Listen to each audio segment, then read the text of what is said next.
Halo guys, kali ini kita akan membahas tentang interaksi manusia dan komputer.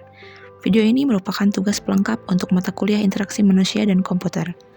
Tidak perlu berlama-lama, mari kita mulai. Faktor manusia dalam interaksi manusia dan komputer.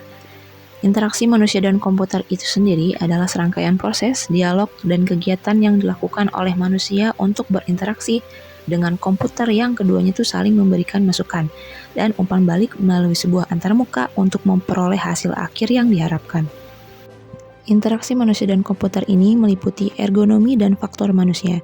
Ergonomi adalah memfokuskan pada karakteristik fisik, mesin, dan sistem yang melihat performance dari user. Sedangkan faktor manusia adalah studi tentang manusia dan tingkah lakunya. Lalu apa saja manfaat dari IMK ini? Yang pertama adalah useful atau bermanfaat, artinya bisa menuntaskan apa yang diperlukan. Yang kedua, usable atau bisa digunakan, artinya bisa digunakan serta dioperasikan dengan mudah serta alamiah tanpa bahaya kesalahan. Yang ketiga adalah use atau digunakan, artinya bisa membuat orang yang menggunakan merasa tertarik. Dan yang keempat, usability, artinya membuat kriteria berkualitas suatu perangkat lunak seperti fungsionalitas, kehandalan, efisiensi, kemudahan pemeliharaan, serta portabilitas. Tujuan IMK sendiri seperti yang tertera, yang pertama adalah menciptakan sistem yang bisa digunakan, mempunyai manfaat, serta mudah dioperasikan oleh pengguna. Yang kedua adalah fungsionalitas, ialah fungsi-fungsi yang terdapat dalam sistem yang dibuat sesuai dengan perencanaan pembuatan. Lalu ada tujuan keamanan, mengetahui bagaimana sistem yang kita buat mempunyai tingkatan pengamanan informasi ataupun tidak. Yang keempat, efektivitas serta efisiensi. Dan yang terakhir, untuk mempermudah manusia dalam mengoperasikan komputer serta memperoleh berbagai umpan balik yang dibutuhkan pengguna. Gambar ini merupakan contoh penerapan IMK dalam bidang keuangan dan juga penerapan IMK dalam bidang pendidikan. Dalam bidang keuangan, contohnya seperti di bank, teller menggunakan komputer untuk mengupdate informasi data nasabah seperti menabung, menarik tunai, transfer, serta sebagainya. Lalu di bidang pendidikan, seperti seorang mahasiswa yang ingin melakukan penginputan KRS atau kartu rencana studi yang pasti menggunakan komputer. Nah, sekarang kita masuk ke materi faktor manusia. Ada beberapa aspek faktor manusia dalam melakukan interaksi dengan komputer. Di antaranya, yang pertama adalah penglihatan ini. Penglihatan pada manusia tentu berkaitan dengan mata. Fungsi mata ini untuk menghasilkan persepsi yang terorganisir akan gerakan, ukuran, bentuk, jarak, posisi relatif, tekstur, dan warna. Lalu, ada beberapa faktor yang mempengaruhi penglihatan kita. Yang pertama itu adalah luminance. Luminance adalah banyaknya cahaya yang dipantulkan permukaan objek. Semakin besar luminance dari sebuah objek, rincian objek yang dapat dilihat oleh mata juga akan makin bertambah. Besarnya luminance sebuah objek atau layar tampilan juga akan menyebabkan mata bertambah sensitif terhadap kedipan. Lalu yang kedua ada kontras.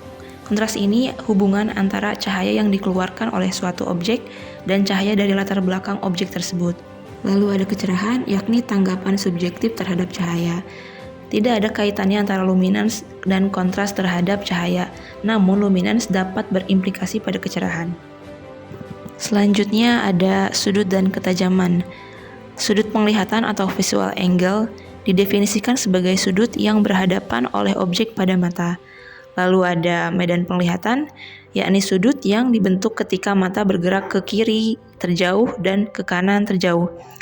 Medan penglihatan ini dibagi menjadi 4 daerah, yaitu penglihatan binokuler, penglihatan monokuler kiri, penglihatan monokuler kanan, dan daerah buta.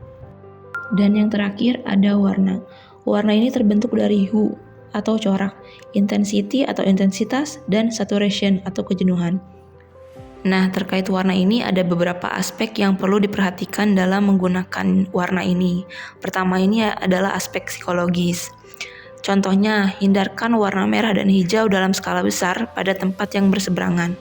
Lalu, hindarkan warna biru untuk garis tipis teks dan bentuk kecil sebab sistem penglihatan kita tidak disiapkan untuk rangsangan yang tajam, terperinci, dan gelombang pendek.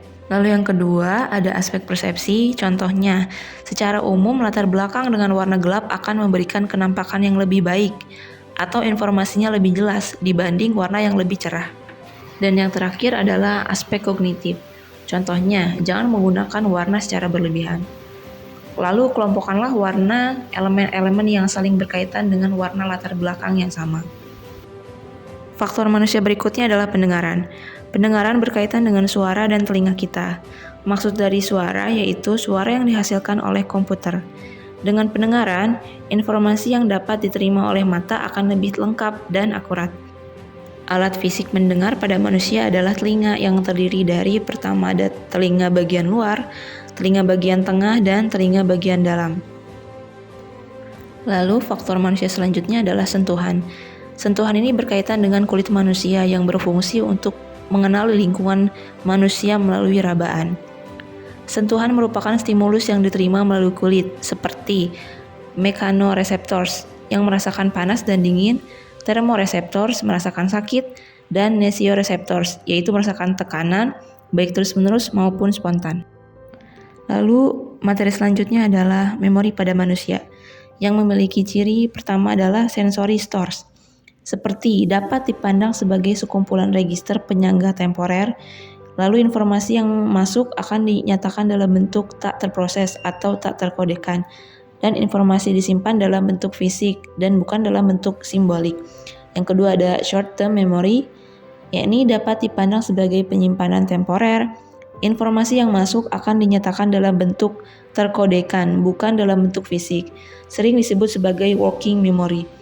Dan yang ketiga ada long-term memory, dengan ciri-ciri informasi yang masuk melalui kesadaran penuh yang disebut proses belajar, atau lewat proses bawah sadar yang terjadi berulang-ulang, berbasis semantik dan diakses secara asosiatif, dan sifat penyimpanannya sukar dilupakan. Materi yang terakhir adalah motorik. Pengendalian motorik ini mempengaruhi bagaimana kita bergerak dan berinteraksi dengan komputer. Aksi yang sederhana seperti menekan tombol keyboard melibatkan sejumlah pemrosesan. Pemrosesan aksi dimulai dari stimulus yang diterima oleh sensor peraba, ditransmisikan ke otak untuk diproses sampai menghasilkan respon yang sesuai. Respon dari otak tersebut diteruskan ke otot dan alat gerak. Sekian materi dari saya. Terima kasih.